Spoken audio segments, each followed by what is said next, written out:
Good morning, students. Today we will start chapter 10, 18th century political formations. Students, as the name describe, as the name shows, political formations. Formations क्या है? Boundaries से related होते हुए. We may see a difference or happening in the subcontinent during the first half of the 18th century. We may see a map of India and observe external boundary of the Mughal Empire 1700.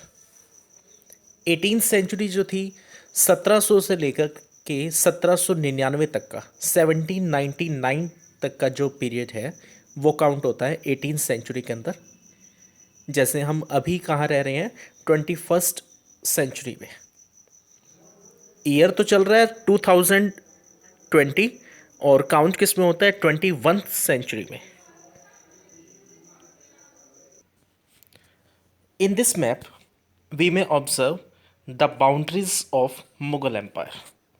तो क्या है, ऊपर से लेकर के नीचे तक का जो पूरा पोर्शन है वो क्या है, मुगल एम्पायर जो है पूरा का पूरा डेवलप्ड है।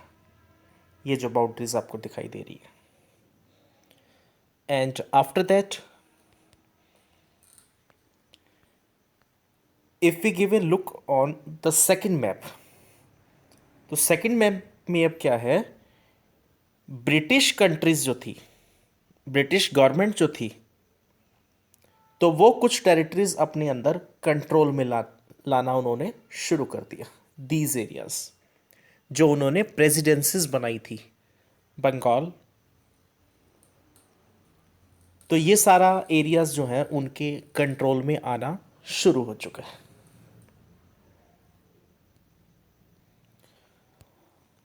How the boundaries of the Mughal empire were reshaped by the emergence of a number of independent kingdoms. By 1765, notice how another power, the British, had successfully grabbed major chunks of territory in eastern India.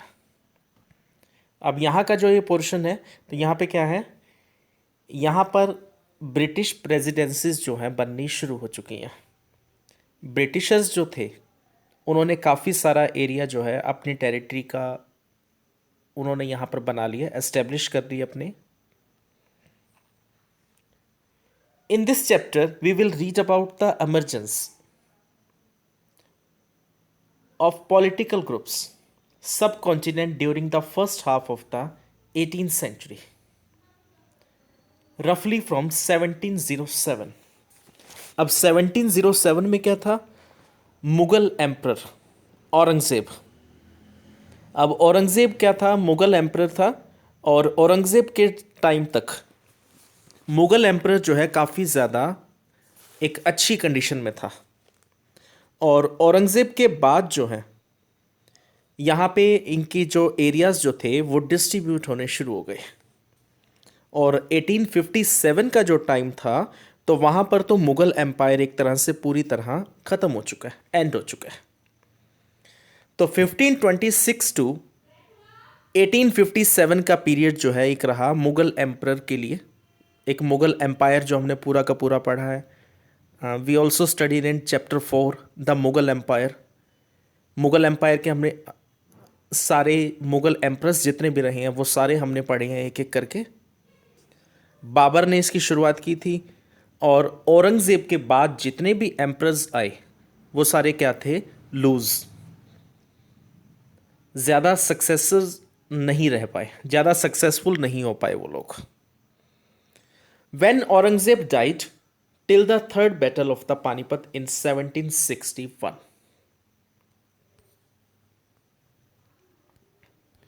तो अब औरंगज़ेब के बाद जो ये portions हमें दिखाई दे रहे हैं यहाँ पे, अवध, बंगाल, ये सारे एरियाज जो हैं अलग अलग होने शुरू हो चुके हैं। इसी के साथ जो और पोर्शंस यहाँ पर बने थे, हैदराबाद, बंगाल, ये सारे एरियाज जो हैं यहाँ पर अलग होने शुरू हो चुके हैं। एक तरह से मुग़ल प्रोविंसेस जो हैं वो अब काफ़ी ज़्यादा फेस कर रहे हैं। इकोनॉमिकली भी इनको काफ़ी ज़्यादा फेस करना पड़ा और पॉलिटिकल कंडीशंस जो है वो भी इनकी अब काफ़ी ज़्यादा वीक हो चुकी हैं। The crisis of the empire and the later Mughals. अब चैप्टर 4 के अंदर हमने मुग़ल एम्पायर जो है अच्छे से पढ़ा, starting to end. Mughal empire reach the height of its success and started facing a variety of crisis towards the closing years of the 17th century. तो एक टाइम तो ऐसा था जब मुगल एम्पायर पूरे इंडिया के अंदर एस्टेब्लिश्ड है, पूरे इंडिया के ऊपर लगभग इन्होंने अपना कंट्रोल किया हुआ है। बट लास्ट में एक टाइम ऐसा भी आता है जब मुगल एम्पायर जो है काफ़ी ज़्यादा क्राइसिस में से पास आउट हो रहा है, काफ़ी कुछ इनको बर्दाश्त करना पड़ रहा है। These were caused by A number of factors. कोई एक रीज़न नहीं है इसके लिए कि ये पॉलिटिकली वीक थे या फाइनेंशियली वीक थे, but there are the many reasons behind it. Aurangzeb had depleted the military and financial resources of his empire by fighting a long war in the Deccan. One of the reasons which we have studied in chapter Mughal Empire. अब औरंगजेब के साथ क्या था कि जो इसने battles किए तो वो काफ़ी लंबे टाइम तक चलते रहे वो बैटल्स, और उसमें काफ़ी ज़्यादा एक्सपेंडिचर्स हो रहे थे, एक्सपेंसेस हो रहे थे, तो फाइनेंशियली वीक हो रहे थे ये। Under his successor the efficiency of the imperial administration broke down. अब बाद के जो इनके राजा थे वो क्या थे, हल्के, ज़्यादा सक्सेसफुल नहीं रह पाए वो लोग। It became increasingly difficult for the later Mughal emperors to keep a check on their powerful mansabdar. अब मनसबदार हमने पढ़ा था वहाँ पे, जिनके पास जात होती थी, सवार होते थे, एक पद होता था जी। अगर आपको याद हो मुगल एम्पायर के अंदर हमने पूरा टॉपिक किया था इस चीज़ का। तो मुगल एम्पायर्स क्या करते थे, इन्होंने मनसबदार जो है अपॉइंट किए हुए थे, बट वो लोग अब अपने आप को फ्री करना चाह रहे हैं। इनकी डिपेंडेंट जो डिपेंडेंसी थी इनकी वो ख़त्म होती जा रही है, अपने आप को इन्होंने अलग करना शुरू कर दिया। तो जो नोबल्स थे यहाँ पर, nobles appointed as governors often controlled the offices of the revenue and military administration as well. तो इन nobles को कहाँ अपॉइंट किया जाता था, एडमिनिस्ट्रेशन के लिए। गवर्नर्स अपॉइंट किया गया इनको, सूबेदार, और रेवेन्यू और मिलिट्री एडमिनिस्ट्रेशन इनको दिया गया, दीवानी और फौजदारी जो था। This gave them extraordinary political, economic and military powers over vast regions of the Mughal empire. तो ये लोग तो अब पावर को गेन कर रहे हैं कि हाँ भाई पावर मिल रही है, आने दो पावर, हमें पावर मिल रही है अच्छे से। फाइनेंशियल पावर इनको मिल रही थी, टैक्सेस कलेक्ट करते थे, बाउंड्रीज के ऊपर ये अपनी फोर्सेस जो हैं देते थे, घुड़सवार रखते थे ये लोग अपने। As the governor consolidated their control over the provinces, the periodic remission of revenue to the capital declined. तो टैक्सेस जो हैं, टैक्सेस पहुंचना अब काफ़ी ज़्यादा कम हो गया। Peasant and zamindari rebellion in many parts of the northern and western India added to these problems. तो पीजेंट्स और जमींदार जो हैं वो रिबेल करने लगे अब कि टैक्सेस नहीं देंगे, उस चीज़ को लेकर के। These revolts were sometime caused by the pressures of mounting taxes. तो वो लोग तो चाहते हैं कि ज़्यादा से ज़्यादा टैक्स वसूला जाए, बट वो लोग किस चीज़ पर अड़े हुए हैं कि हम तो टैक्स बिल्कुल नहीं पे करेंगे जी। At other times they were attempt by powerful chieftains to consolidate their on positions. Mughal authority had been challenged by rebellious groups in the past as well. इससे पहले भी काफ़ी सारे रिबेल हुए हैं यहाँ पे, मुगल अथॉरिटी को काफ़ी सारे रिबेल फेस करने पड़े हैं, but these groups were now able to seize the economic resources of the region to consolidate their position. लेकिन अब जो ये रिबेल हो रहा है ना, वो रिबेल क्या है, इकोनॉमिकल कंडीशंस को काफ़ी ज़्यादा वीक कर रहा है उनकी।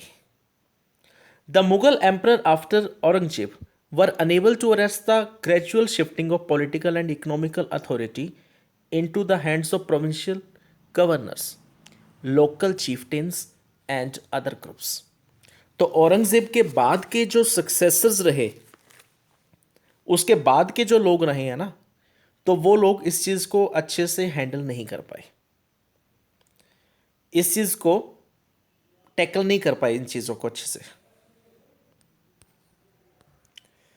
Rich harvest and empty coffers. The following is a contemporary writer's account of the financial bankruptcy of the empire। तो bankruptcy क्या है, एक काफ़ी ज़्यादा वीक कंडीशन, एक तरह का जैसे उनका खजाना जो है पूरी तरह से खाली हो चुका है, दिवाला निकल चुका है। The great lords are helpless and impoverished। Their peasants raise 2 crops a year, but their lords see nothing of either, and their agents on the spot are virtual prisoner in the peasant's hand, like a peasant kept in his creditor house until he can pay his debt।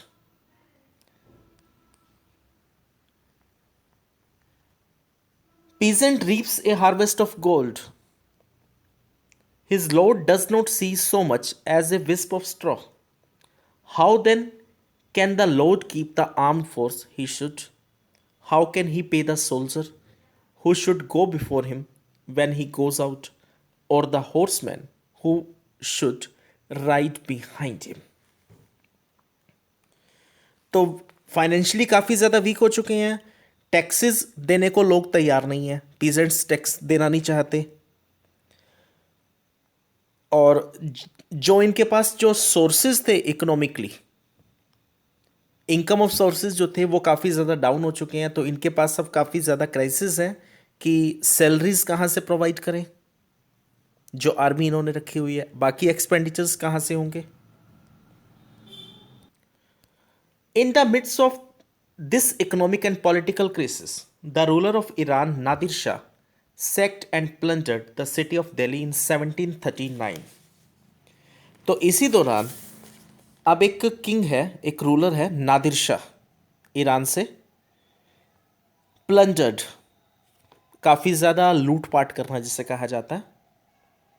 तो उसने क्या किया, 1739 में यहाँ पे attack किया, दिल्ली में लूटपाट की, खासकर मंदिर भी लूटे गए उस टाइम पर, and took away immense amounts of wealth, और काफ़ी सारा खजाना जो है यहाँ से लूट करके वो लोग ले गए। This invasion was followed by a series of plundering raids by the Afghan ruler Ahmad Shah Abdali. अब अहमद शाह अब्दाली जो है, वैसे तो ये नादिर शाह के अंडर ही काम करता था। जब पहली बार नादिर शाह ने यहाँ पर अटैक किया तो ये उसके साथ था, बट यहाँ पे आने के बाद उसने देखा कि इंडिया के अंदर काफ़ी सारा जो है वेल्थ है जो ये लोग लूट करके ले गए थे।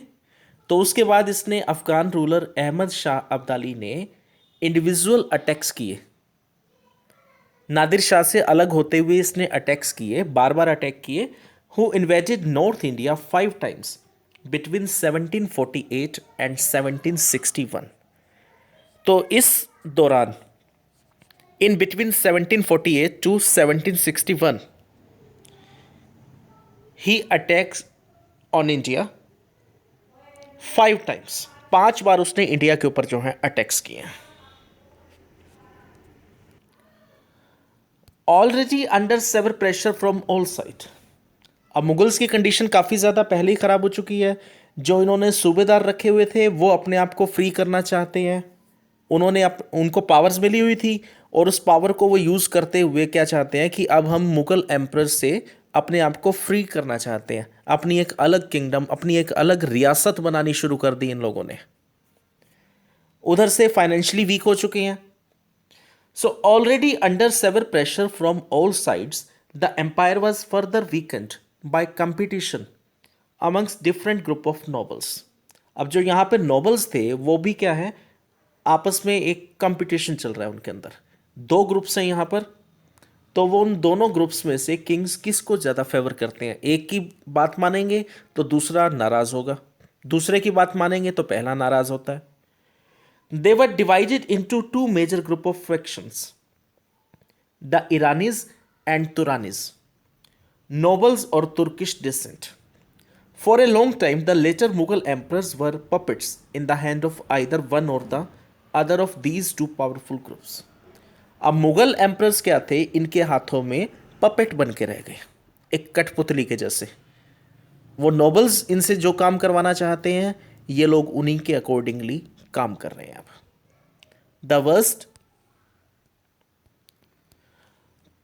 possible humiliation came when two Mughal emperors, Farrukhsiyar and Alamgir II, were assassinated, and two other, Ahmad Shah and Shah Alam II, were blinded by their nobles.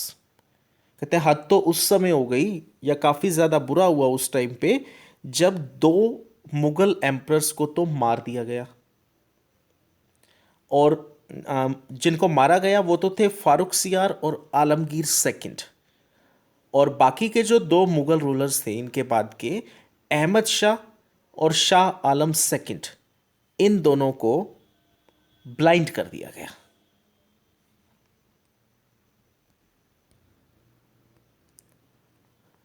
In this portion we may see attacks by Nadir Shah. Nadir Shah ने जो attacks किए, तो उस time का एक थोड़ा सा एक पॉइंट कंक्लूजन दिखता है हमें, जो यहाँ पे एक एक्सप्लेनेशन रिव्यू जो है हमारे पास। 60 lakhs of rupees and some thousand gold coin, nearly 1 crore wealth of gold ware, nearly 50 crores worth of jewels, most of them unrivaled in the world, and in the above included in the peacock throne. Peacock throne जो है, यहाँ पे एक mur सिंहासन होता था जिसे ये लोग लूट करके ले गए थे अपने साथ, और काफ़ी सारा पैसा, जो सोना, सिक्के, करेंसीज जो थी, तो वो ये लोग अपने साथ अटैक्स के बाद नादिर शाह जो है लेके गया था अपने साथ। Who had been master were now in dire states, and those who had been revered could not even get water to quench their thirst. तो जो लोग पहले अपने आप को शासक मानते थे, एम्परर कहते थे, जो अपने आप को मालिक कहते थे, आज उनके पास कुछ भी नहीं है।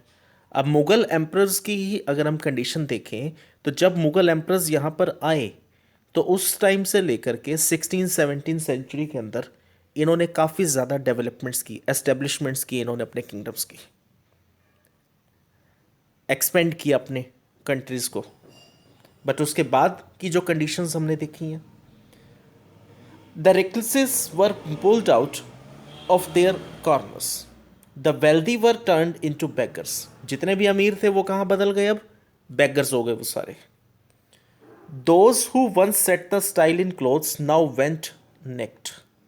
जो लोग पहले अच्छे कपड़े पहन के घूमते थे, ठाठ बाट थे जिनके पास, वो लोग कहाँ हो गए, नेक्ट हो गए वो। And those who on property were now homeless. जिनके पास काफ़ी ज़्यादा प्रॉपर्टी होती थी, काफ़ी ज़्यादा एरिया होता था, वो लोग होमलेस हो गए, बेघर हो गए एक तरह से। The new city Shahjahanabad was turned into rubble. Shahjahanabad city बसाई थी उसने, मुगल्स ने, और वो सिटी क्या है, पूरी तरह से तहस नहस हो चुकी है अब। Attack the old quarters of the city and destroyed a whole world that existed there.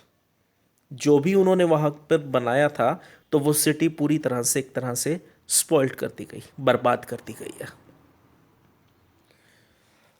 Okay students, tomorrow we will continue on the next topic, emergence of new states. Read this topic carefully. Thank you.